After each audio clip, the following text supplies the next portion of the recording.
Assalamualaikum warahmatullahi wabarakatuh. Saya Musrifatul Hasanah. Di sini saya akan menjawab soal UAS mata kuliah Administrasi dan Supervisi Pendidikan, dosen pengampu Bapak Fikri Farihin MPDI. Pertanyaan yang pertama, dalam ilmu administrasi pendidikan ada beberapa pandangan terkait definisi administrasi. Pertama, administrasi lebih luas dari manajemen. Kedua, administrasi sama dengan manajemen. Yang ketiga, administrasi lebih sempit daripada manajemen. Jelaskan ketiga hal tersebut. Jawabannya, kelompok pertama yang mempersepsi administrasi lebih luas dari manajemen karena menganggap administrasi sebagai suatu aktivitas strategis melalui pembuatan kebijakan dan merupakan suatu keseluruhan proses kerjasama. Sedangkan manajemen merupakan aktivitas melaksanakan kebijakan yang bekerja langsung dengan orang-orang untuk merealisasikan kebijakan.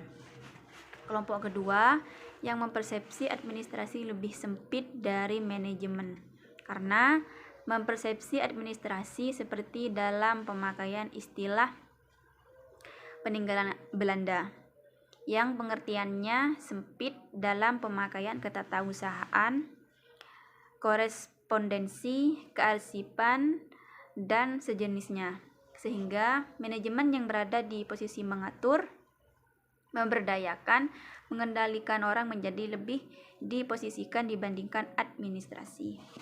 Kelompok ketiga yang mengartikan administrasi dan manajemen adalah sejajar, sama dan bisa digunakan istilahnya secara berganti disesuaikan konteks tanpa kehilangan makna. Nah, biasanya untuk pemakaian ini bila administrasi atau manajemen pemakaian istilah untuk organisasi tingkat middle sampai lower. Misalnya pemakaian dinas dibuat atau disebut manajer. Misalnya kepala dinas bisa disebut manajer, bisa juga disebut dengan administrator.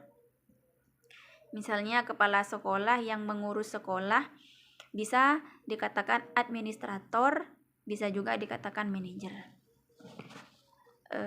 Soal yang kedua, pertanyaannya, untuk manusia X dan manusia Y, kita lebih cocok menggunakan gaya kepemimpinan yang bagaimana? Dan jelaskan kenapa harus menggunakan gaya tersebut. Yang pertama, memaparkan teori X bahwa karyawan itu secara alamiah bersifat malas atau tidak menyukai pekerjaannya dan harus dimotivasi dengan gaya kepemimpinan yang otoriter.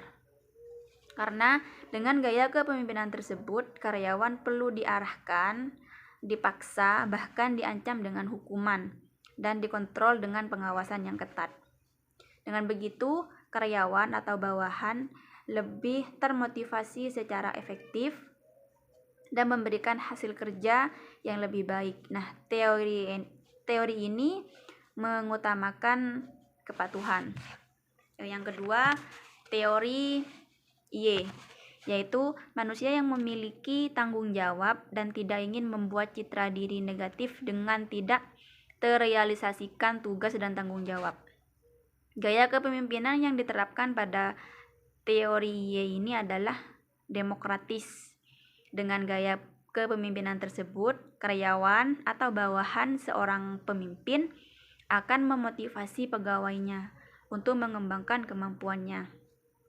Pemimpin tidak menganggap pegawai tidak menjadi seperti mesin, membuka ruang komunikasi agar lebih baik. Pertanyaan yang ketiga, ada 4 macam gaya kepemimpinan, yaitu otoriter, pseudo-demokratis, laissez-faire, dan demokratis.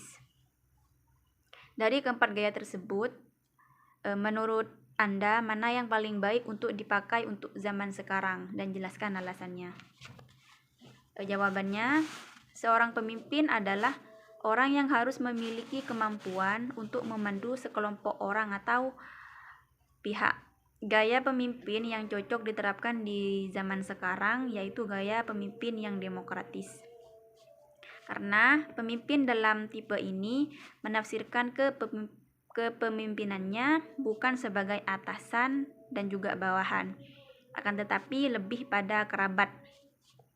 Gaya kepemimpinan yang demokratis menekankan pada hubungan interpersonal yang baik. Ia mengharap para anggotanya atau bawahannya berkembang sesuai potensi. Dalam melaksanakan tugasnya, ia mau menerima dan bahkan mengharap pendapat serta saran dari bawahannya. Demikian juga terhadap kritik yang membangun. Gaya kepemimpinan demokratis ini sangat cocok diterapkan di lembaga atau di sekolah-sekolah, di mana antara kepala sekolah dan juga guru memiliki kesempatan yang sama untuk mengemukakan pendapat. Soal yang nomor 4, contohnya terkait dengan visi dan misi. Ambil contoh dan visi misi dari tempat Anda mengajar atau lembaga terdekat. Serta analisislah apakah visi dan misi lembaga tersebut sudah sesuai. Jawabannya, visi adalah suatu rangkaian kata yang memuat impian, cita-cita, nilai masa depan dari organisasi, baik di lembaga hingga perusahaan. Misi adalah bagaimana sebuah perusahaan atau lembaga dapat terwujud. Sedangkan misi adalah bagaimana sebuah perusahaan atau lembaga dapat mewujudkan cita-citanya tersebut di masa depan.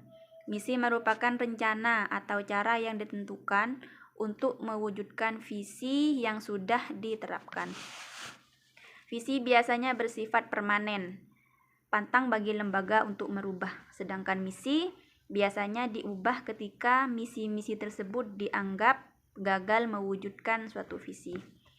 Visi biasanya terdiri dari satu kalimat atau poin yang jelas, padat, yang mewakili semuanya.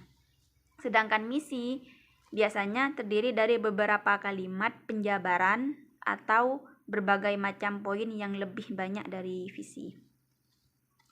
Visi dan misi di lembaga saya mengabdi, visinya yaitu mewujudkan peserta didik yang berakhlak mulia dengan iman dan takwa, serta berpengetahuan, cerdas, mandiri, dan terampil. Sedangkan misinya yang pertama, menanamkan keimanan dan ketakwaan melalui pengamalan ajaran agama.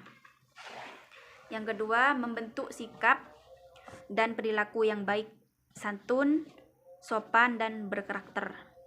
Yang ketiga, mewujudkan siswa atau siswi yang disiplin dan berprestasi. Yang keempat, menciptakan suasana belajar dan teknologi sesuai bakat minat siswa. Yang kelima, mengembangkan ilmu pengetahuan dan teknologi sesuai bakat siswa. Yang keenam, mewujudkan suasana kekeluargaan antara warga sekolah dan atau stakeholder. Nah, dari hasil analisis saya terhadap visi dan misi yang ada di lembaga tempat saya mengabdi, sebagian sudah terwujud dan bisa dikatakan sesuai. Nah, meskipun ada beberapa misi yang masih belum terwujud karena terkendala sarana dan prasarana yang berhubungan dengan teknologi. Soal yang nomor 5, ada sebuah lembaga yang siswanya puas sekali belajar di tempat tersebut. Karena meski jarang masuk belajar, lembaga tersebut tetap memberikan nilai yang bagus pada para muridnya. Kalau kita merujuk pada definisi sekolah yang bermutu, maka akan kita dapati bahwa salah satu poin bahwa sebuah lembaga itu bisa dikatakan bermutu jika pelanggan puas. Nah, menurut Anda, apakah sekolah yang disebut tersebut sudah bisa dikatakan bermutu atau tidak? Serta berikan alasannya. Menurut saya, belum dikatakan bermutu, karena sekolah dapat dikatakan sebagai sekolah bermutu bila memiliki karakteristik keefektifan yang tinggi. Sekolah yang berkomitmen, berkomitmen kuat untuk memberikan yang terbaik, termasuk dalam kegiatan atau keaktifan sekolah. Sekolah yang bermutu yang terlihat dari kualitas siswanya yang berprestasi di bidang akademik juga menghasilkan siswa yang unggul emosional dan spiritual.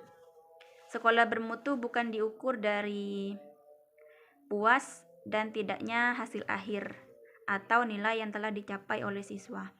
Akan tetapi, sekolah yang bisa memberikan nilai tinggi sesuai dengan kemampuan dan keaktifan siswa, serta menciptakan suasana pembelajaran yang aktif, kreatif, dan menyenangkan. Sekolah bermutu diukur secara universal, baik dari segi input, proses, output, maupun outcome. Nah, mungkin hanya ini saja yang bisa saya jawab dari soal UAS. Kurang lebihnya mohon maaf yang tiada batas. Assalamualaikum warahmatullahi wabarakatuh.